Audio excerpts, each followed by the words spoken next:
Hey, ladies, welcome to The Power of the Ask, the podcast where we ditch the waiting and embrace the asking for what we truly deserve. Welcome to The Power of the Ask. Hey, everyone, welcome to The Power of the Ask podcast, which helps you get what you need financially and personally.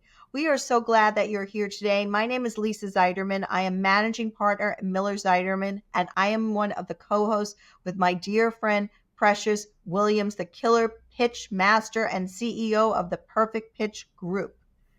I love it, Lisa. Thank you so much. I'm so glad that we're co-hosts together. Yes, I'm Precious Williams, proud founder and CEO of the Perfect Pitch Group. So welcome back again. This week, we're excited to dive a little deeper into our stories on the Power of the Ask. Now, with the Power of the Ask, we have spoken to so many amazing women who are doing it big in entrepreneurship, financial services, and they've been teaching us a lot. We thought that it would be great if you all hear from us in our backstories, what led us here, and what lessons we can impart to you so that you really understand that the power of the ask truly changes everything. Are you ready, Queen Lisa? I am ready, Precious. I am ready all the time. So let's do it. So this is so exciting for me to actually learn more about you, Precious, although I think I know a lot about you. But for our audience to learn more about you, I think it's just such an incredible moment here. And I'd love to hear about your story, about how you got to where you are now, which is to have this incredible business, this branding business where you were speaking across the country. And people, and in fact, it happened this week, people are asking you to come and speak for them and they're requesting you. And you have branded yourself in such an incredible way that, and you're all over social media. We see you everywhere. So tell us how you got here. I am, as you were saying that, I was thinking we're two attorneys talking to each other who are real people.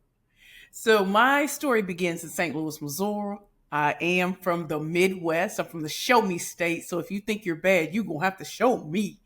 I've been speaking professionally since I was 16 years old.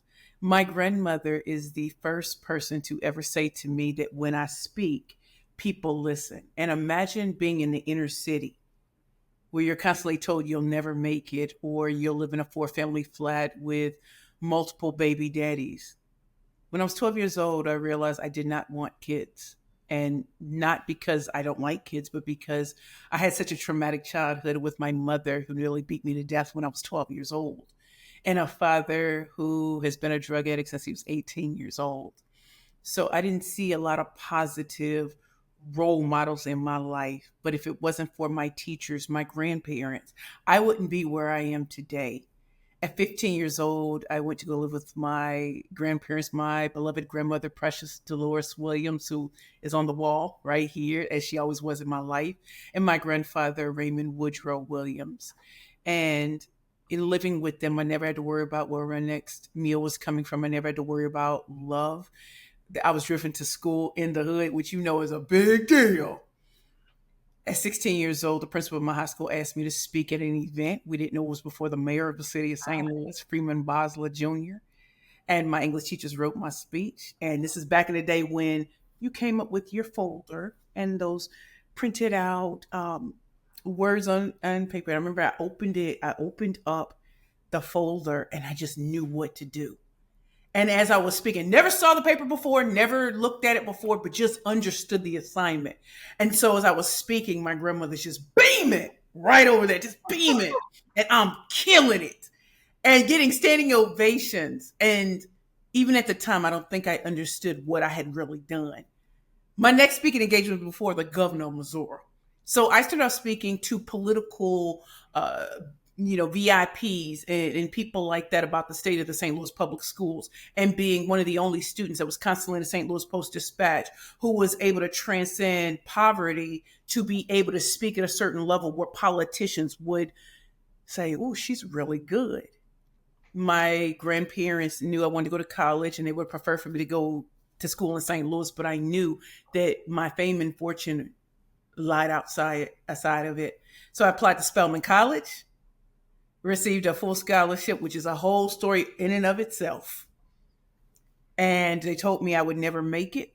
I would never compete against the girls who came from money and great families. But there was something in me that said if I beat poverty, if I beat my mother trying to kill me, if I beat my father trying to sell me, if I made it to be able to speak to political figures with confidence and grace, I'm coming. And so going to Spelman was one of the best decisions of my life.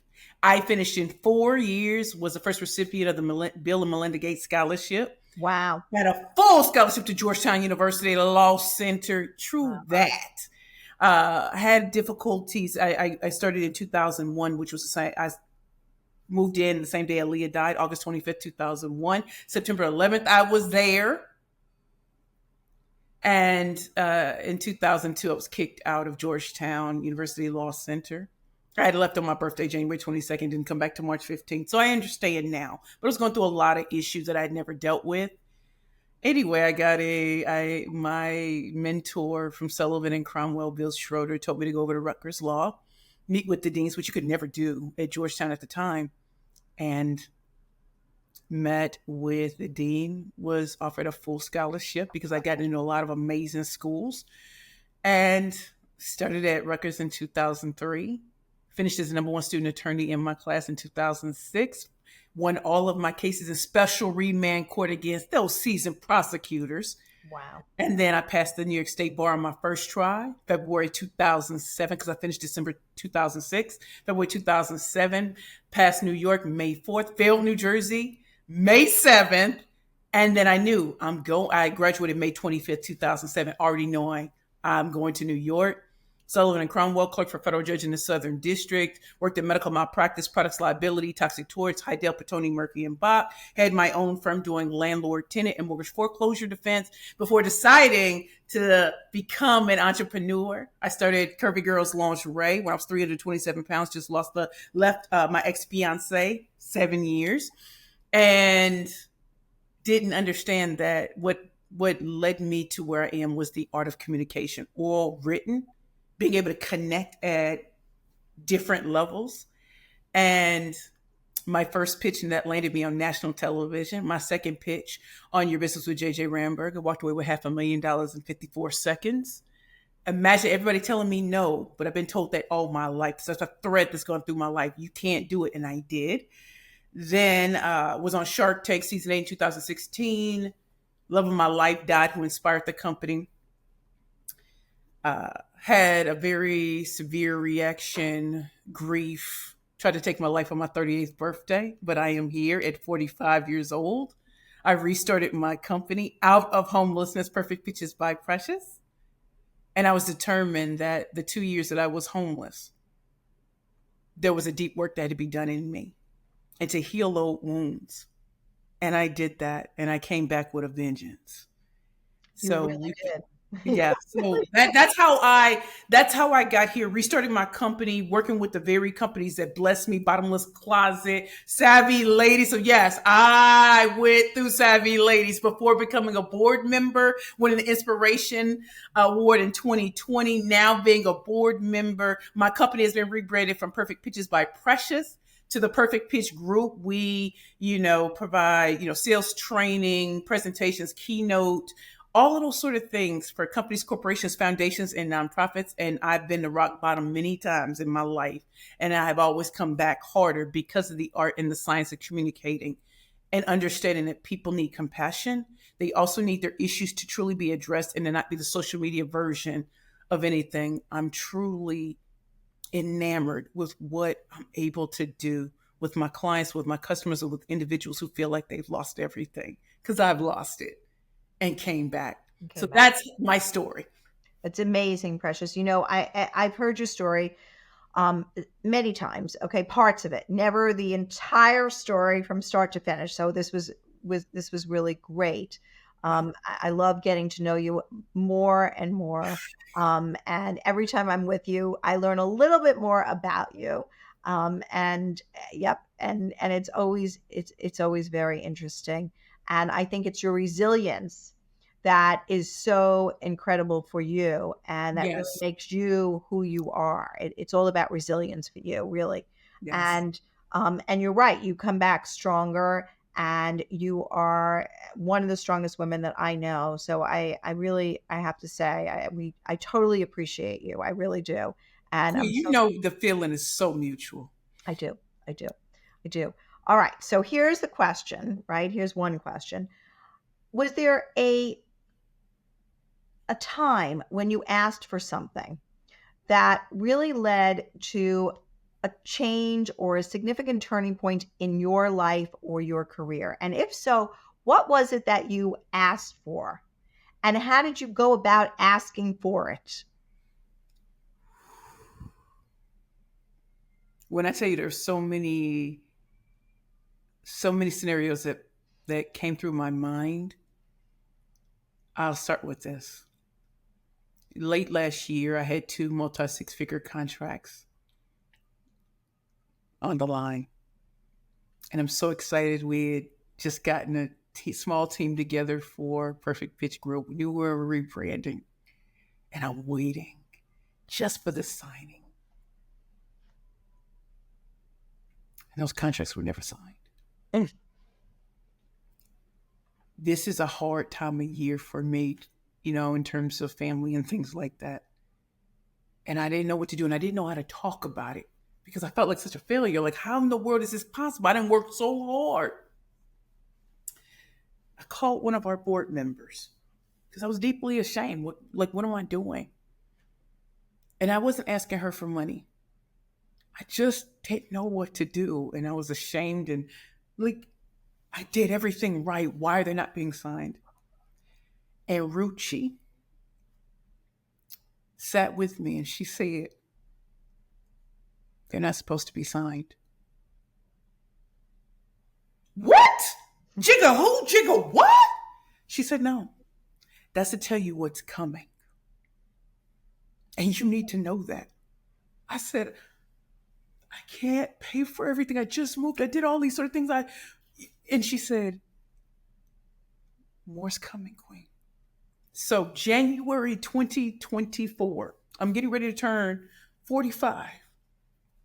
I'd met with my business advisor, and he said to me, this is your starting rate for big companies. This is like, you've never asked for this before, but that's what we're going to do. So I went to Houston to speak at a Queen's event, VIP day, and I was treated like such a VIP on top of VIP.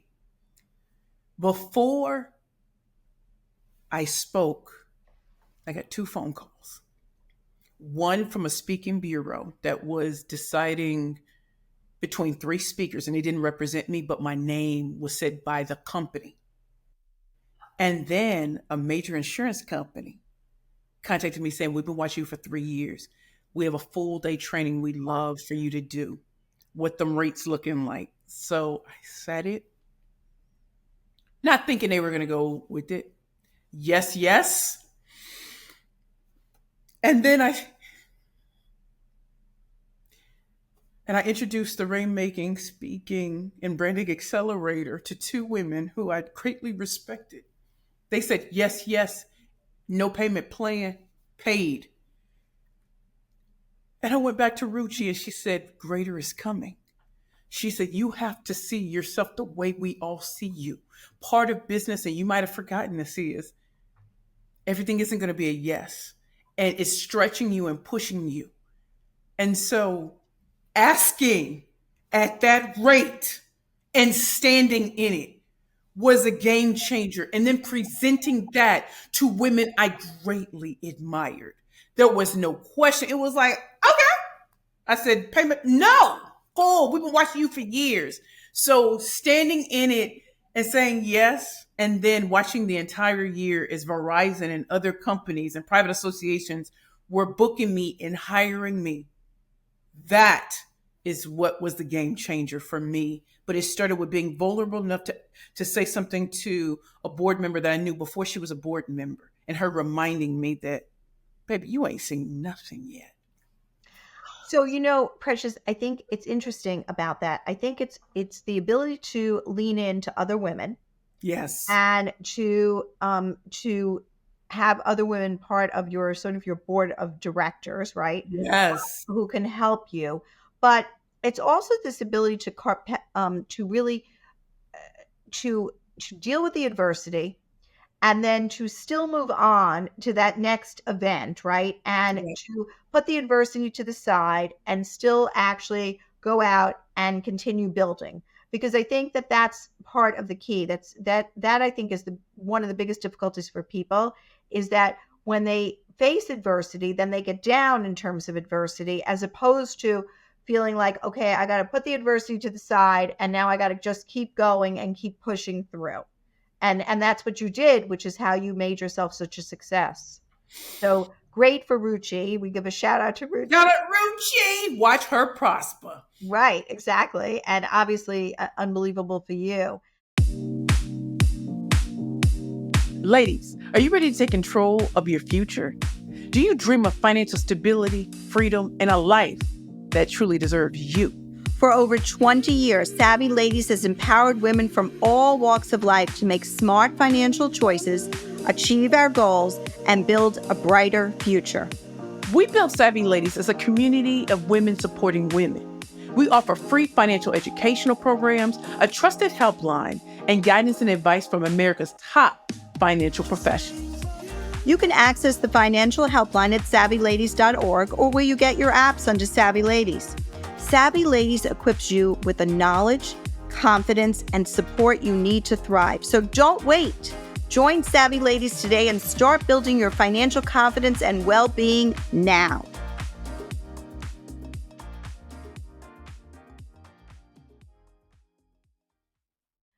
I'm sure that there is times that you feel uncertain about making some big request, some big, deal that you want to make. And, you've got to make that big ask, right? Yeah. The power of the ask. So how do you deal with making that big ask and understanding that you may get turned down and you may have to do it again in a different time or whatever it is? How do you actually make that big ask and deal with that uncertainty that comes with possibly being denied? Right. So I've been denied a lot in life. And I want to take a page from what you just said. Being a professional means I have to compartmentalize. So even if I remember I spoke at Microsoft and I had just learned my cousin had died of an opioid overdose. And then this year my cousin was murdered in St. Louis. So having to just be like, I have to understand my assignment.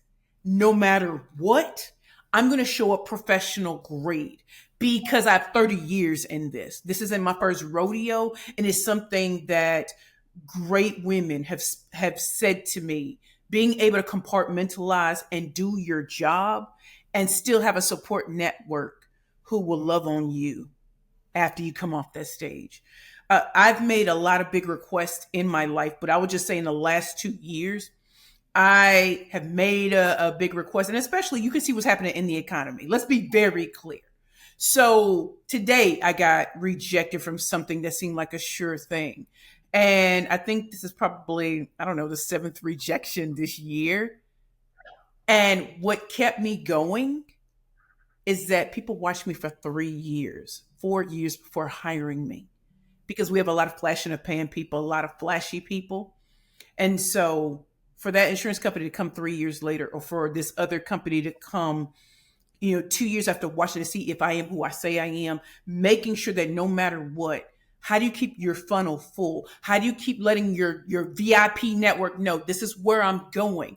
Asking for opportunities, but also showing a track record of success, getting them to hear when they hear opportunities, oh, that's for Precious. So that is what it is. I'm being a resource to others who are growing their businesses. I'm being a resource to women. You ask me to do something, and if it's within my power, I'm going to do it because you've shown me your track record of saying our names, saying that, and just remembering part of being a winner is accepting losses too. You cannot win every time. Exactly. And so that's it, Queen.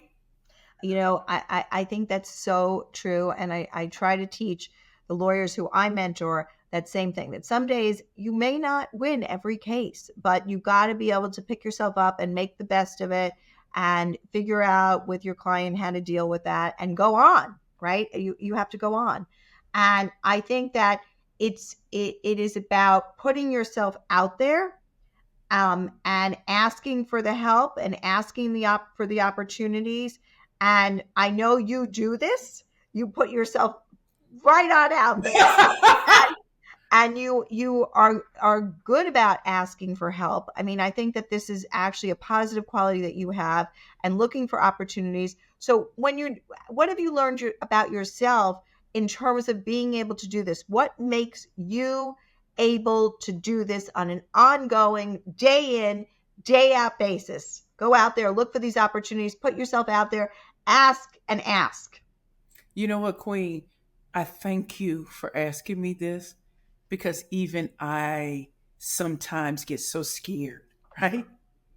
If you've ever been in business or relationships, or if you've ever had a career, I am used to asking for certain things, and certain things still kind of catch me up. So I have to push myself out there. And I know that by me doing that, my story doesn't belong to me, it belongs to who's coming next. And instead of looking on social media where everybody's living this perfect life, I want to share that in business, you're not going to win them all. In the courtroom, you're not going to win them all. Exactly. But what you must do is take the lessons. I also keep trusted wise counsel around me, like you and other of our board members. I ask because you all will provide, but I can't lie and say there aren't times I wish I would have asked. I wish I would have said something, because even in business, this time of year gets really sketchy when you're waiting for your corporate clients to pay you on time and they don't. But you have your team and all these sort of things, and no one gets going to be paid. That's one thing I can honestly say. It will be paid, but it does put you behind. What do you do? And you also want to show others that, hey, we got to ask, but be careful who you're asking and at what time. So knowing that too, and I think in 45 years, I have seen the gamut. I got a phone call from, a great friend, and they're struggling. And I had offered back then and they said no, but they asked me today and I said, hey, I'm waiting on payments. I said, but when I have it, I'll make sure that I take care of you.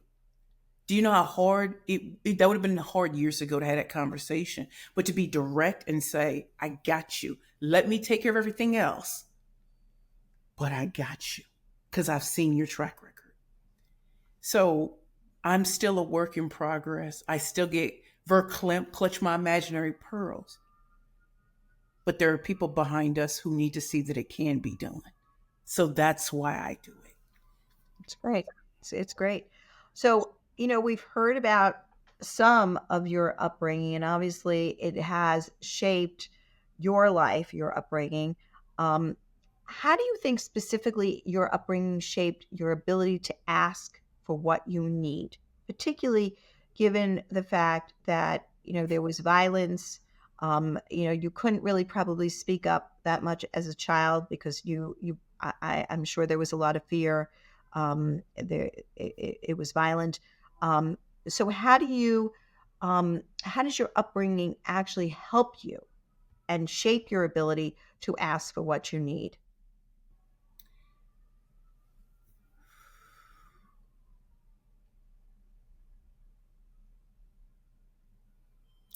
I was an unwanted child. I craved love that I couldn't get.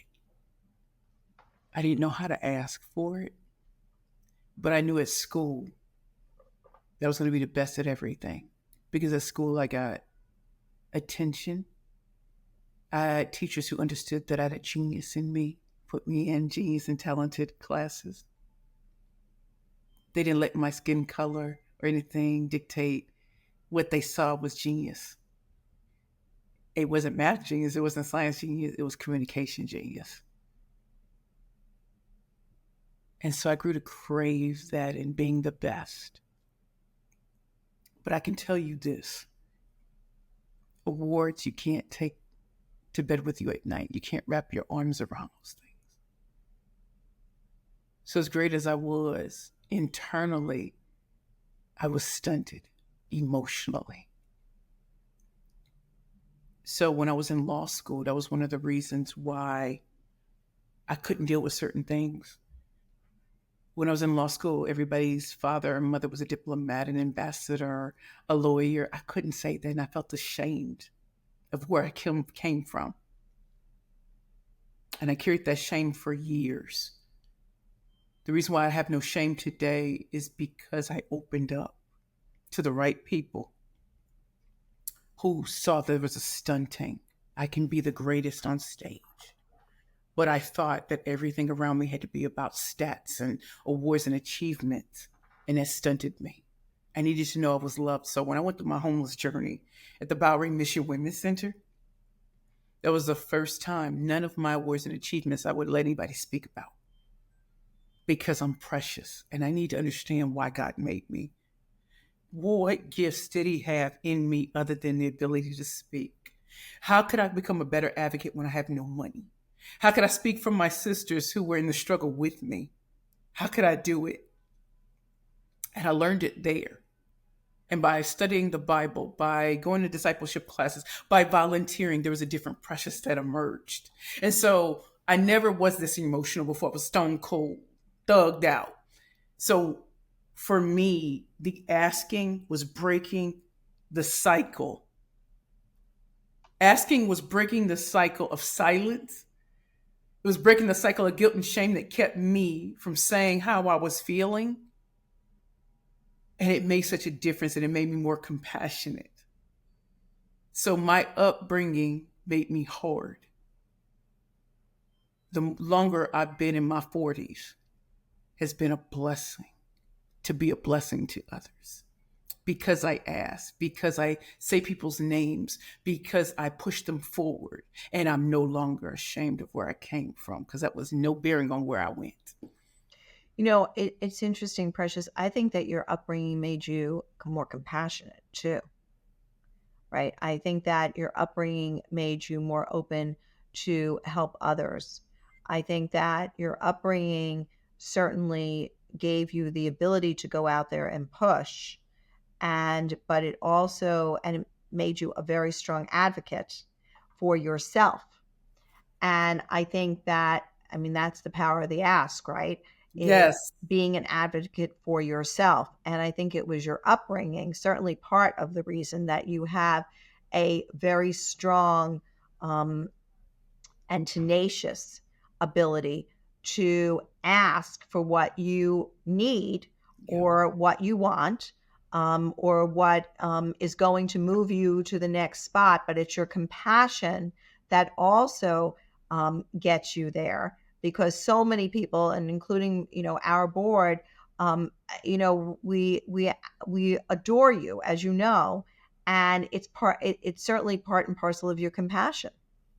And so I think it's all of you put together, and all of your experiences, including your upbringing, including how you pushed through school, including how you became a success, including how you hit rock bottom, and including how you came back from rock bottom, that makes you the perfect person to answer this next question, which is that if someone feels stuck or hesitant to make that request, to ask that question, what is the very first step that you suggest that they take? The very first step I suggest that they take is talk to wise counsel. The very first step. Because in your own mind, you get stuck in this loop. But talking to others that may show you a better way to ask, they may just wrap you in love and tell you a closed mouth don't get fed. And that what you think you need to have, you don't. Because people are going to hear you with love, not statistics. The second thing that I would do is take action. Take action. Because a lot of us hear people who talk all day long, especially I'm a former attorney. People talk a good game all day long. I'm like, I'm from the show me state. So you gotta show me. Don't talk about it, be about it. So that's the first step, is seeking wise counsel. And my wise counsel was outside of my family. It was people that I trusted who wouldn't give me fluff And that is true. And Queen, yes, my background taught me about resilience and determination, but I feel like that's the cliche answer. There were other things I want to pull out so that people can honestly hear that I don't want my story to be a story of struggle. I want it to be a story of triumph and power, Mhm. and that these are the things that you will encounter. You may not go through the trauma that I went through, but you are going to go through some things that are going to change you. And in that, asking for help for the right people, but also cultivating relationships so that when you do ask, people with open arms open up to you. Thank you, Queen. Thank you. These are great questions. Thanks for joining us on this episode of The Power of the Ask, ladies. Don't forget to like, review, and subscribe to spread the love with #PowerOfTheAsk.